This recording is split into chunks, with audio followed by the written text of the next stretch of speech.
اور نہ شادی سے پہلے یعنی گرل فرینڈ بوائے فرینڈ جیسے جنسی تعلقات کی۔ جھوٹ بولنے یا غلطی کرنے پر وہ کہتی کہ اگر تم سے غلطی ہو جائے تو تم جا کر معافی مانگ سکتی ہو۔ اسی کو وہ مذہب سمجھتی تھیں۔ ان کے چرچ میں مرسی سیٹ یعنی رحمت کی نشست نام کی ایک جگہ ہوتی ہے جہاں جا کر انسان خدا سے معافی مانگتا ہے۔ پروٹیسٹنٹ پادری سے معافی نہیں مانگتے، تو میری ماں نے ہمیں اسی طرح پرورش دی تھی۔ پھر جب میں نے 12 سال کی عمر میں چرچ جانا چھوڑا تو انہیں غصہ نہیں آیا۔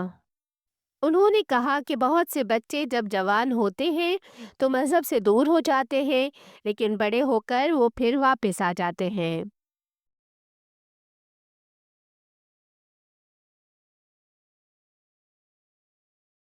جب میں واپس لندن آئی تو اپنی شعوری عمر یعنی 12 سے 22 سال کی عمر کے درمیان میں ایک ایسے خاندان کے ساتھ رہی جو چرچ کے تمام کاموں میں مصروف تھا۔ منگل کو کوائر پریکٹس، جمعرات کو بینڈ پریکٹس اور اتوار کو دن میں 3 بار چرچ جانا۔ پوری زندگی چرچ کے ارد گرد گھومتی تھی، لیکن سب کچھ بہت سخت نظم و ضبط میں بندھا ہوا تھا۔ میں مختلف جگہوں پر گئی۔ شادی کے بعد اپنے شوہر کے ساتھ ہم الگ الگ علاقوں میں رہنے لگے اور مختلف سیلویشن آرمی چرچز میں شامل ہوئے۔ جب میں ڈرائٹ وچ میں تھی مجھے لگا کہ خدا مجھے اپنے کلام کو پھیلانے کے لیے استعمال کرنا چاہتا ہے، لیکن یہی وہ وقت تھا جب میرے عقائد میں شک پیدا ہونا شروع ہوا۔ دراصل ہوا یوں کہ میں چرچ منسٹر کی خدمات سر انجام دے رہی تھی، تو پہلا اسائنمنٹ جو مجھے ملا وہ تھا جینیسس 1 اور 2 کا موازنہ لکھنا، یعنی تخلیق کائنات کے بارے میں ریسرچ تھیسس تھا۔ جب میں نے دونوں کو پڑھا تو محسوس ہوا کہ ان دونوں میں تضاد موجود ہے۔ میں نے سوچا یہاں کتنے تضادات ہیں، تو پھر حقیقت کیا ہے؟ تب میں نے خود سے تحقیق شروع کی۔ ایک اور بات یہ تھی کہ مجھے تثلیث یعنی ٹرینٹی سمجھانے کو کہا گیا۔ انہوں نے مثال کے طور پر پانی کا ذکر کیا کہ پانی مائع بھی ہوتا ہے، گیس یعنی بھاپ بھی، اور ٹھوس یعنی برف بھی، لیکن اصل میں وہ ایک ہی چیز ہے۔ میں نے سوچا میں نے سائنس پڑھی ہے، یہ بات ٹھیک نہیں لگتی، کیونکہ ایک ہی وقت میں ایک ہی چیز 3 حالتوں میں نہیں ہو سکتی۔ اگر وہ مائع بن جائے تو ٹھوس نہیں، ٹھوس بن جائے تو گیس نہیں۔ لیکن جواب یہ ملتا کہ بس ایمان رکھو، یہی سچ ہے، اور اب تمہیں آگے دوسروں کو بھی یہی سکھانا ہے۔ یہ وہ موقع تھا جب میرے اندر سوالات بڑھنے لگے۔ اسی دوران چرچ نے مجھے تکلیف دی۔ میں عوام کے سامنے تبلیغ کرتی تھی، لیکن میری ذاتی زندگی میں مشکلات تھیں۔ میرا شوہر اپنی مرضی کا مالک تھا، وہ جو چاہے کرتا، دوسری عورتوں سے تعلقات رکھتا، اور چونکہ میرا شوہر سلویشن میں اچھے عہدے پر تھا، چرچ والے ان پر کارروائی نہیں کر سکتے تھے، لہٰذا انہوں نے سارا الزام مجھ پر ڈال دیا۔ مجھے کئی میٹنگز میں بلایا گیا۔ ایک بار کمرے میں کئی گھنٹوں تک میں بیٹھی تھی، نہ پانی دیا، نہ آرام کا وقفہ، نہ کھانے کو کچھ، بس دباؤ ڈالا کہ میں کسی ایسی غلطی کا اعتراف کروں جو میں نے کی ہی نہیں تھی۔ میرا معاملہ ٹیریٹوریل کمانڈر تک گیا اور اس نے فیصلہ دیا کہ اسے چرچ سے نکال دو۔ یہ سوچ کر میرا دل ٹوٹ گیا کہ وہی چرچ جو سڑکوں پر جا کر شرابیوں، طوائفوں اور بے گھر لوگوں کی مدد کرنے کا دعویٰ کرتا ہے، وہ ایک ایسی عورت کو ٹھکرا دے جسے وہ خود تربیت دے رہے تھے، صرف اس لیے کہ اس کا شوہر ان کی بات نہیں مان رہا تھا۔ اس کے بعد سے میں نے دوسرے مذاہب کو پڑھنا شروع کیا۔ میں خوش قسمت تھی کہ میرے پاس توریت تھی، جو یہودیوں کی مقدس کتاب ہے۔ پھر میں اپنے اسکول کے ساتھ مسجد کے دورے پر گئی۔ وہاں سے کچھ کتابچے ملے جن میں اسلام اور نبی محمد صلی اللہ علیہ وآلہ وسلم کے بارے میں پڑھا۔ میں نے دل سے محسوس کیا کہ اسلام میں کچھ نہ کچھ تو سچائی ہے۔ میں پرائمری اسکول میں کام کرتی تھی، وہاں ایک مسلمان خاتون ٹیچنگ اسسٹنٹ تھیں، انتہائی پرسکون اور نرم مزاج۔ میں نے ان سے سوالات پوچھے۔ اسی دوران میرا ایک مرد مسلمان دوست بھی تھا جس سے میں نے اسلام کے بارے میں اور جانا۔ مزید میری بیٹی سیکنڈری اسکول میں پڑھتی ہے، وہاں انہیں اسلام اور یہودیت پڑھائی جاتی ہے۔ تو میری بیٹی ان مضامین کو پڑھ رہی تھی اور وہ گھر آ کر مجھ سے اسلام کے بارے میں سوالات پوچھتی تھی، اور میں اپنی بیٹی کے وہی سوال ان دونوں مسلمانوں سے کرتی تھی، جیسے تم لوگ دن میں 5 بار نماز کیوں پڑھتے ہو؟ کیا کسی بھی وقت دعا نہیں مانگی جا سکتی؟ عورتیں حجاب کیوں پہنتی ہیں؟ کیا ان کے شوہر انہیں مجبور کرتے ہیں کہ وہ خود کو ڈھانپیں؟ یا اس کی کوئی خاص وجہ ہے؟ تم لوگ حلال گوشت کیوں کھاتے ہو؟ حرام کا مطلب کیا ہے؟ جیسا کہ میں نے پہلے بھی بتایا کہ میں بائبل پڑھ چکی تھی اور حضرت عیسیٰ علیہ السلام اور دیگر انبیاء کی زندگی سے بخوبی واقف تھی۔ میرے ایک مسلمان دوست نے مجھے بتایا کہ قرآن میں بھی یوسف علیہ السلام اور ان کے بھائیوں کا ذکر موجود ہے، یعنی وہی واقعات ہیں جو بائبل میں تھے۔ اس سے مجھے لگا کہ اس میں یقیناً سچائی ہے۔ میں اس وقت سچائی کی تلاش کے سفر پر تھی۔ میری زندگی پر ان مسلمان دوستوں کا اثر بڑھتا جا رہا تھا اور تب تک میری طلاق ہو چکی تھی۔ مجھے خود اعتمادی اور سیلف امیجنگ کے مسائل تھے۔ انہوں نے مجھ سے کہا، تمہیں اپنے جسم کی نمائش کی ضرورت نہیں، تم باحیا لباس پہن سکتی ہو۔ تو میں نے فوراً شلوار قمیض پہننا شروع کر دی۔ میں چرچ میں بھی شلوار قمیض پہن کر جاتی تھی، کیونکہ اس وقت میں چرچ آف انگلینڈ جاتی تھی۔ سب کو میرے رنگین لباس بہت پسند آئے اور وہ خوش ہوتے تھے کہ میں کھلے دل سے اپنی پہچان کے ساتھ رہتی ہوں۔ میری بیٹیاں امتحانات کی تیاری کر رہی تھیں اور وہ اکثر سوالات پوچھتی رہتی تھیں۔ اگر مجھ سے نہ پوچھتیں تو اسکول میں کسی سے پوچھ لیتیں یا انٹرنیٹ پر سرچ کرتیں اور پھر گھر آ کر بتاتیں۔ میری ایک بیٹی کیتھولک اسکول میں پڑھتی تھی اور وہ وہاں واحد غیر کیتھولک تھی۔ وہ اکثر اسکول کی جانب سے مریم علیہ السلام کے بارے میں سکھائی جانے والی باتوں کو غلط کہتی۔ مثلاً جب اسکول میں ان سے کہا جاتا کہ مریم سے دعا کرو تو وہ کہتی کہ یہ درست نہیں، دعا صرف گاڈ سے کرنی چاہیے۔ اور ظاہر ہے باقی طلبہ کو یہ اچھا نہیں لگتا تھا، لیکن یہ ہر کسی کی اپنی رائے تھی۔ میرے لیے فیصلہ کن لمحہ وہ تھا جب میں اپنے جنم دن کے موقع پر اکیلی لندن گئی۔ میں ہر سال اپنے لیے کچھ خاص کرتی تھی، مثلاً تھیٹر شو دیکھنا۔ میں لیسٹر اسکوائر میں تھی، دھوپ نکلی ہوئی تھی اور میں نے دیکھا کہ ایک میز پر قرآن رکھے ہوئے ہیں۔ ایک صاحب نے مجھے بلایا، انہوں نے پوچھا، کیا آپ اسلام میں دلچسپی رکھتی ہیں؟ میں نے انہیں کہا، جی ہاں، میں اسلام کے بارے میں جانتی ہوں اور میں نے مختلف مذاہب کا موازنہ بھی کیا ہے۔ میں تقریباً 2 گھنٹے اس بھائی سے بات کرتی رہی۔ آخر میں انہوں نے کہا، جو کچھ آپ مانتی ہیں در حقیقت وہی تو اسلام ہے۔ خدا ایک ہے، 3 نہیں۔ خدا پیدا نہیں ہوا، نہ ہی خدا کو پیدا کیا جا سکتا ہے۔ اس کا کوئی بیٹا نہیں، نہ بیوی، وہ دنیاوی رشتوں سے پاک ہے۔ نہ اسے کھانے یا سونے کی ضرورت ہے، وہ ہمیشہ موجود ہے۔ انہوں نے پوچھا، کیا آپ اس سب پر ایمان رکھتی ہیں؟ میں نے کہا، جی ہاں، بالکل۔ پھر انہوں نے کہا، کیا آپ انبیاء اور فرشتوں پر ایمان رکھتی ہیں؟ میں نے کہا، یقیناً، ہمیشہ سے۔ موسیٰ علیہ السلام، ابراہیم علیہ السلام، عیسیٰ علیہ السلام، سب پر۔ پھر میں نے انہیں بتایا کہ مجھے تثلیث یعنی ٹرینٹی پر ایمان لانے سے ہمیشہ مسئلہ رہا۔